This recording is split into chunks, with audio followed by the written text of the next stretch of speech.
Well, it's your main buddy Anil, live once again for Immunity for the Community podcast. How is everybody doing?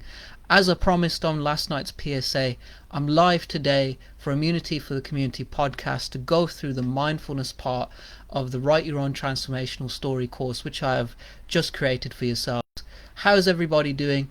I hope to serve you at a very high level today so I can help you to get back into that driving seat of your life and break those limiting beliefs once and for all. Wash away those thoughts that you can't do something and re-establish yourself and rewire yourself so that you believe you can.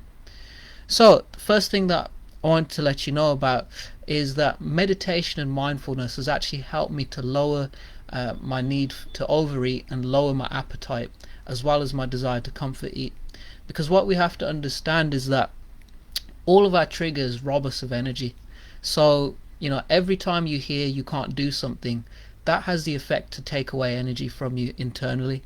And so, in you trying to fight against that thought, in you trying to have this internal conflict inside of yourself where you're saying, no, that's not true, no, that's not true, and you're not resolved, that creates energy sapping. So that saps your energy, that takes your energy away. And so over the course of the day you may find that you're just overly stressed, and that could be why. It's just triggers of, somebody said that you couldn't do something, or you have this doubt that you couldn't do something, and then that internal conflict actually makes you more hungry, makes you have a higher appetite, and as a result you feel that your energy is drained. So then you actually feel like you have to eat more and you have to comfort eat to deal with those emotions. But ultimately you can let those emotions out, because what they are bags of energy. They're just bags of energy which you can reframe, restore, replenish, and you can let go of those old bags of energy and bring in new positive energy that's actually going to serve you at a higher level, and that's actually going to help you to get to your goals. Because the temptation for all of us is to give in to our stress. Now, we can either let stress use us, or we can use stress for what it is. We can use it for our fuel. We can use it as our way of being productive, and then letting go of our stress at the end of a day, and starting a new day and meditating so that we are present and we are one and ready to deal with every challenge that comes at us. So that's the first thing I want to let you know, is that once you're mindful and once you're present with exactly where you are and where you are in your body, in your emotions, you feel good inside yourself, you're less likely to want to overeat. Because the need to overeat and comfort eat is ultimately coming from a low self-esteem and a low self-worth. And where does that come from? Well, ultimately that comes from limiting beliefs. Perhaps somebody said that you couldn't do something a very long time ago and it stuck with you up till now. Perhaps somebody doubted you a very long time ago and it's stuck with you right now. But the first step that you must take to let go of those limiting beliefs that are swirling around your head is to first of all forgive for yourself. A lot of people can forgive, and then they can make amends with that person, even become friends with that person. But I'm sure, as we're all human beings, and we're all human, and we've all been wronged, and we've all gone through situations that did not feel right. But sometimes you don't forgive to become friends with the other person. You forgive to make amends so that you can have that peace inside of yourself. So that's the first step that I want to let you know about. Forgiveness is the first step to fully wash that out of you, and to let go of those blocks so you can let your blessings come in. Because ultimately if we live in a state of unforgiveness, we can't allow those blessings to come in. We can't allow that abundance to come in a state of anger and rage and sadness and guilt. Ultimately that's the lowest vibration of them all. The highest vibration is love. A slightly lower vibration is acceptance. Abundance is definitely up there, but anger and bitterness isn't going to serve you. So the first thing that we must do is, I would recommend you make a list of the things that you want to forgive, and slowly over the course of a day you start forgiving maybe 5 people at a time, 5 situations at a time. And you can do this through the use of meditation, and that's what's going to get you first of all into that state of taking back your energy, taking back your inner power. Because ultimately you have an inner power, you have an inner talent. Everybody has an inner talent, and what we have to do is come away from our pain, slowly heal from our pain, and come back to the place inside of ourselves where we believe fully and unconditionally. We can do anything we put our mind to. We can achieve what we set out to do. You can lose those 10 pounds in weight. You can lose those 20 pounds in weight. You can lose those 100 pounds in weight. I've done it. So, if I've done it, I know you can do it, So that's the first step, is forgiveness. So how would you go about forgiving somebody? Well, first of all, I want you to imagine that you see this person in front of yourself, maybe 2 or 3 feet away, and you see them, and maybe there's a feeling of a bit of awkwardness. Maybe you don't feel totally right, perhaps, and you feel like there's something that you want to say to that person. So I want you in your imagination to say whatever you need to say to that person, so you can resolve how you felt about what they did. Perhaps they didn't make you feel good. Perhaps they wronged you in some way, or maybe you felt in some way that they were not loyal to you, or they didn't treat you right. But if you tell them how you exactly feel, I want you to imagine that you've said everything that you need to say, everything that you didn't get the chance to say in that moment to them. Say it in your imagination. Imagine if it's real. Then once you visualize that, I want you to visualize that they accept what you said, and they recognize, and they've had time to think about it, and then they accept it, and then they actually apologize to you, and they say, I was wrong, I understand it. And then once you get to that point where you've meditated and you breathe in and out, and you can see that situation, you just say, I forgive you. Once you're ready to say, I forgive you. And once you say that you're ready to forgive that person, I want you to breathe in and breathe out. And slowly, if you do this over time, it will become a lot easier for you to forgive situations and to forgive people, because ultimately it's a charge that's inside of you. It's a negative charge which has to be resolved inside of us. Every disagreement we've ever had is somewhat of a negative charge, and we have to either make amends, whether we can actually make amends with that person. But if that person isn't here anymore, we have to decide to forgive for ourselves. Whether they were wrong, whether we were wrong, whether it was both sides, we have to find that peace within ourselves, because that's the only way that we learn from our mistakes.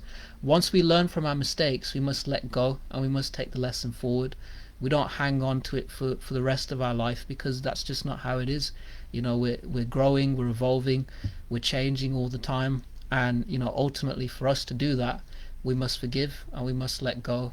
And some things take longer, some things take shorter time, but it's a necessary process in rewiring your mindset and getting yourself back into the driving seat of your life. The next thing I was going to discuss with you is meditation and how that can really help you. So what meditation does is it gets you into a state of being present. It gets you into a state of where you don't feel like you're stuck in the past, where you don't feel like you're worried about the future either. You're exactly where you are, and you feel that you're making steps in progress towards where you're going. So what meditation does is, through breath work, it brings awareness to your 5 senses. Your sense of seeing, your sense of hearing, your sense of tasting, your sense of feeling, and your sense of smell. And so over time, it's slowly going to get all of the things that don't serve you out of your senses. So flashbacks, I'd imagine, thoughts that are playing in the back of your mind as well. And a way that has really helped me is through a meditation where you breathe in and you breathe out. And on every thought in, you breathe let. On every thought out, you breathe go. And that slowly reconditions your mind to let go, and eventually it will come back to exactly where you are and where you're trying to go. Because ultimately, for us to be firmly present and going towards where we want to go, we have to be in alignment with who we are here and now, what our values are here and now. And that also involves forgiving ourselves for mistakes we've made, forgiving ourselves for not feeling that we had the ability at the time, or we weren't strong enough. We must forgive ourselves to move forward and now go towards that thing in our life that we want to get. We all have knockbacks, we all have setbacks, and we all have disappointments, but eventually we can get back on track with that technique. Another meditation that I use that really helps me is Isha Kriya. And what Isha Kriya does is it's a meditation by Sadhguru. It uses two affirmations. When you breathe in, you go, I am not the body, and when you breathe out, you go, I am not even the mind. And so what that does is it disassociates from your body, and it disassociates from the thoughts going through your mind all at once. And there's a moment in the Isha Kriya meditation where you actually listen to a flute playing, and the flute itself actually then helps to still your mind and get you to a present place. And it's a very good meditation. I would recommend Isha Kriya by Sadhguru. That's going to help you in a time like where we are now in COVID, where people are not really connecting with each other. And once we're in a place where we're isolated, we're left alone with our thoughts. But usually when you're around your friends, when you're out, when you're about, you tend to have more creative ideas come to you. When you just sat on your own, it's very important to have a good self talk towards ourselves, and that's what meditation is definitely doing for me right now. And just to share with you, and just to kind of be honest, this is coming from a person who, recently I've been having these issues. I've had triggers going on. So even as a coach right now, I can tell you, even I'm human, even I'm going through this. So I'm doing this as a way to give back to you, and to also let you know that it's okay sometimes not to be always right. It's okay or sometimes not to always be centered, but eventually you can become centered, and it just takes sometimes accepting that maybe your mood is a bit off, but eventually coming back to a good mood, and you will get back to a good mood. Another tip that I would say about rewiring your mental state is to think about 3 goals that you want to achieve. Think about 3 outcomes that you really want to do for the day, even if it is just something as simple as just going for a walk, going for a run. I want you to write down those 3 things that you want to do today. As you do them, cross them off, tick them, and that will put inside your nervous system that you actually have accomplished what you set out for in the day, and you've actually followed through. That's something that's really helped me, because when you write it down, and you write down 3 outcomes that you want to do for the day, that holds you accountable. But then once you tick it off, you feel good about yourself that you actually followed through. And that's going to get you in the mindset of manifesting an abundance, as opposed to the mindset of giving into your stress. We can't give in to our stress, because what our stress and our fear convinces us is that it convinces us sometimes from within ourselves we can't do what's outside of ourselves. But this is where, if we have mastery of what's within ourselves, we can do what's external to us. We can go for that new opportunity. We can go for that run. We can lose 20 pounds in weight. We can lose 100 pounds in weight. We can run a marathon. We can do this. We can do that. Once we start getting to that place, we're manifesting. Once we start visualizing it, we manifest. And the last tip I would say is that another big tool that's really helped me is priming, and something called an 11-11 meditation. So what that does is it helps you to visualize in your third eye. Once you can visualize in your third eye a very vivid picture of how you can actually achieve this goal, and you visualize that you've actually done it, that actually goes into your nervous system, and then you actually act on that feeling. So you don't just tell yourself logically, I'm going to do it. You feel it inside yourself. You have to associate with those feelings of being centered and going inside of yourself and saying, yes, I can do it, in order to do it. And I've used all of these techniques together.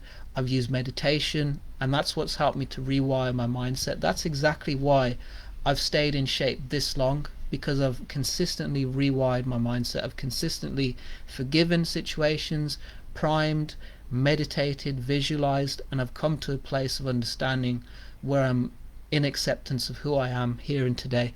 And because I'm in a state of acceptance of who I am here and today, that is exactly why I'm doing what I'm passionate about. That is exactly why I'm in a career that I enjoy.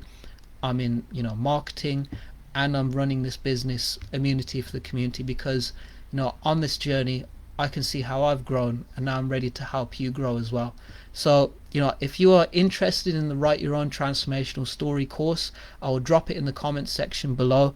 As I said, it is $29.99 a month. You're going to get a free consultation. You're going to get mindset rewiring. You're going to get a virtual one-to-one support. You're going to get an accountability partner, workouts, nutrition. You're going to get all of that for $29.99. And as part of my commitment to you, I've made January a month where I'm totally clean. I've not had one piece of junk food since New Year's Day, and that's how much my level of commitment is, and I don't plan to until January 31st. So that's my level of commitment to everybody. I hope this podcast has been of value to everybody. I hope this is one good tool that you can use to help rewire your mindset. And if one person out here can feel better about themselves after listening to this podcast, then so be it. I've done a great thing in doing it. As I would say, everybody, channel your inner Rocky. See you later and have a great weekend. I hope that you can really get yourselves back into the driving seat of your life. Hit the like button, drop a comment, let me know what your thoughts are. As I would say, channel your inner Rocky. See you now.